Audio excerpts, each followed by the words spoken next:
বিএনপির ভারপ্রাপ্ত চেয়ারম্যান তারেক রহমানের বিরুদ্ধে ষড়যন্ত্র ও মিথ্যা অপবাদের প্রতিবাদে দেশের বিভিন্ন স্থানে বিক্ষোভ মিছিল ও সমাবেশ করেছে স্বেচ্ছাসেবক দল।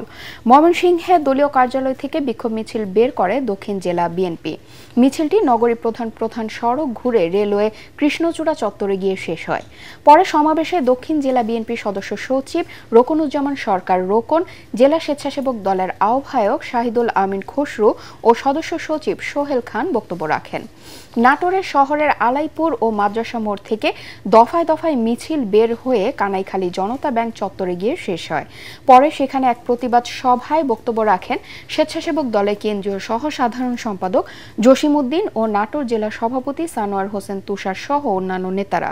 বক্তারা পতিত স্বৈরাচারের হাতকে শক্তিশালী করতে একটি রাজনৈতিক দল সক্রিয় হয়ে উঠেছে বলে অভিযোগ করেন। সারা দেশে প্রশাসনের নির্লিপ্ততায় আইনশৃঙ্খলা পরিস্থিতির অবনতি ও ষড়যন্ত্রমূলকভাবে দেশকে অস্থিতিশীল করার চেষ্টার প্রতিবাদে কিশোরগঞ্জে বিক্ষোভ মিছিল করেছে জেলা স্বেচ্ছাসেবক দল।